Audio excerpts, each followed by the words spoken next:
નમસ્તે મિત્રો, સ્વાગત છે તમારું મારી ચેનલ ગીર હોમ કિચનમાં। તો આજે હું તમારી સાથે દહીંવડાની રેસીપી શેર કરીશ। દહીંવડા ખાવામાં એકદમ પોચા અને મુલાયમ બનશે।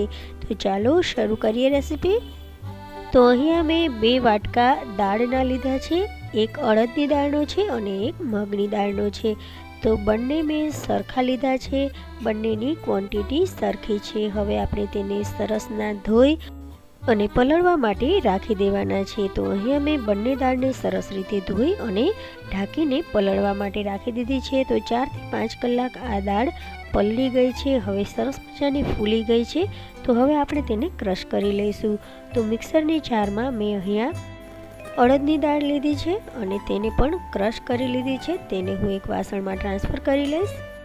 બંને દાળ આપણે જ્યારે પીસીએ ત્યારે તેને એકદમ દરદરી રાખવાની છે, આ રીતે એકદમ ફાઇન એને પીસવાની નથી। તો હવે આ અડદની દાળ છે તેને હું બીજા વાસણમાં ટ્રાન્સફર કરી લઈશ। તેવી જ રીતે મગની દાળને પણ હું એકદમ આ રીતે દરદરી પીસીશ, એકદમ ફાઇન નહીં પીસું। તો અહીંયા બંને દાળને મેં એક વાસણમાં પીસીને ટ્રાન્સફર કરી લીધી છે। તો હવે આ દાળને આપણે 8 થી 10 મિનિટ સુધી ફેંટવાની છે।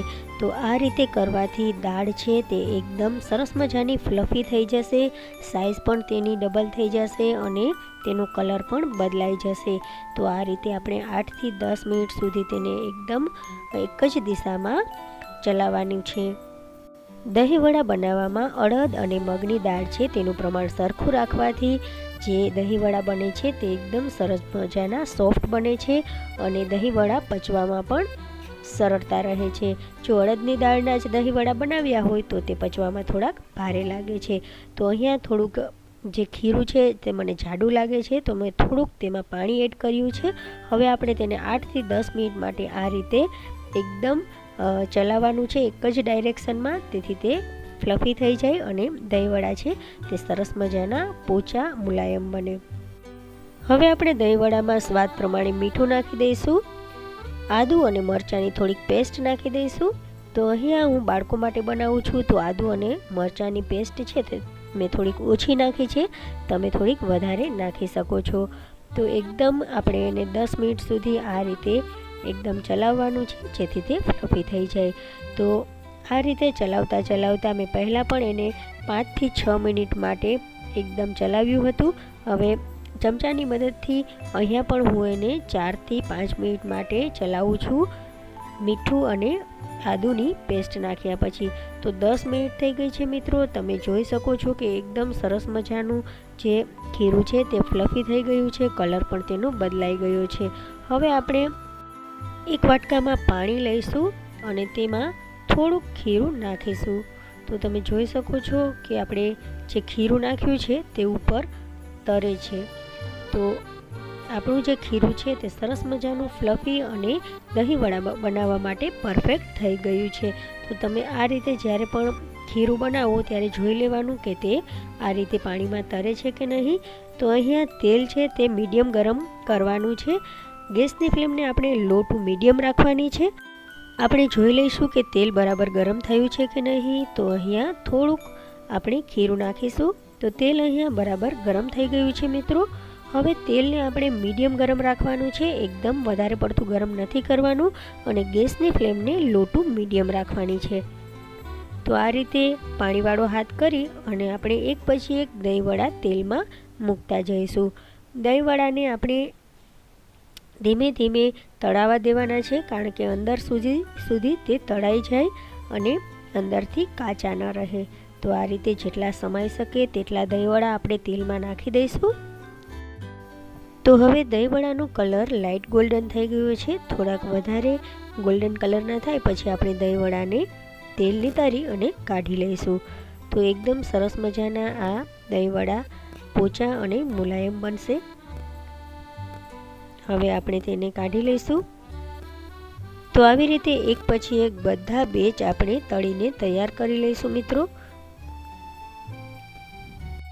હવે દહીંવડા માટે આપણે દહીં લઈશું। તો જે દહીં લઈએ તે એકદમ ખાટું નથી લેવાનું, જો ખાટું દહીં હોય તો તેને એક કપડામાં વીંટાળી અને થોડીવાર માટે લટકાવી દેવાનું, જેથી તેમાંથી ખટાશ દૂર થઈ જાય। તો આ મેં થોડુંક મોળું દહીં લીધું છે, બહુ ખાટું નથી. હવે આપણે તેમાં એક વાટકી જેટલું એટલે કે નાની વાટકી જેટલું સાકર ઉમેરીશું. તમે ખાંડનો પણ ઉપયોગ કરી શકો છો. હવે તેને વિસ્કરની મદદથી એકદમ આપણે ખાંડ ઓગળે ત્યાં સુધી એટલે કે સાકર ઓગળે ત્યાં સુધી મિક્સ કરી લેવાનું છે. અમે બધા દહીંવડા બનાવી અને તૈયાર કરીને રાખ્યા છે. તમે જોઈ શકો છો કે દહીંવડા એકદમ સરસ મજાના પોચા બન્યા છે.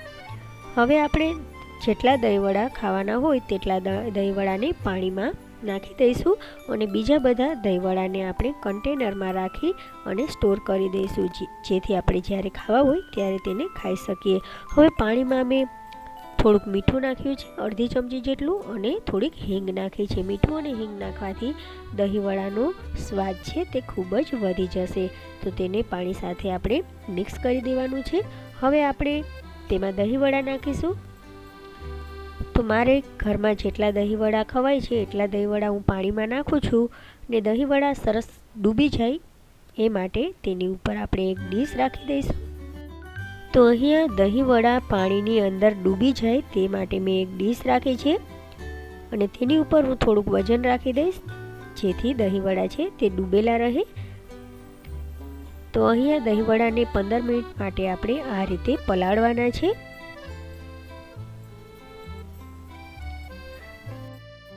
પંદર મિનિટ થઈ ગઈ છે મિત્રો. દહીંવડાને આપણે થોડાક આ રીતે નીચોવી લઈશું. એકદમ સોફ્ટ અને પોચા મુલાયમ દહીંવડા બન્યા છે મિત્રો. તો આપણે એક ડીશમાં દહીંવડાને આ રીતે કાઢી લેવાના છે નીચોવીને. દહીંવડા બનાવવા માટે મેં લાલ અને લીલી ચટણી પહેલેથી જ બનાવીને રાખી હતી, તેમજ જીરાને શેકી અને તેનો પાવડર બનાવીને રાખ્યો છે. આપણે સંચળ લેવાનું છે, લાલ મરચાંનો પાવડર લેવાનો છે, તેમજ જો ચાટ મસાલો તમને પસંદ હોય તો તે પણ તેમાં તમે નાખી શકો છો, અને થોડોક અહીંયા ફુદીનાનો પાવડર લેવાનો છે. તો અહીંયા મેં દહીં નાખ્યું છે દહીંવડા ઉપર.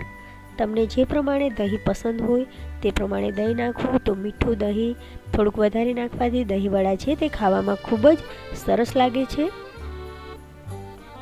હવે આપણે તેમાં લાલ ચટણી નાખી દઈશું.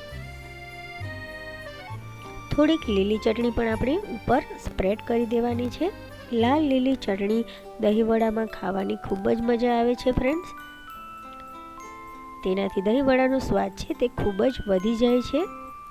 તો હવે આપણે લાલ મરચાંનો પાવડર નાખીશું, સંચળ નાખીશું, શેકેલા જીરાનો ભૂકો નાખીશું અને થોડુંક આપણે ફુદીનાનો પાવડર નાખીશું. સાથે સાથે અહીંયા થોડાક શેકેલા બી નાખીશું, મસાલા બી નાખીશું, જેથી દહીંવડાનો સ્વાદ છે તે ખૂબ જ વધી જાય અને સ્વાદિષ્ટ લાગે. વચ્ચે વચ્ચે દહીંવડા ક્રન્ચી લાગે. તો મિત્રો આ દહીંવડાની રેસીપી જો તમને ગમી હોય તો તમે મારા વિડીયોને લાઇક, શેર અને સબસ્ક્રાઈબ જરૂરથી કરો. સાથે સાથે બેલ આઇકોનને પ્રેસ કરો જેથી મારા નવા વિડીયો તમને સૌથી પહેલાં મળતા રહે. Thank you for watching. મળીએ નવી રેસીપી સાથે. ત્યાં સુધી બાય, ટેક કેર, જય હિન્દ.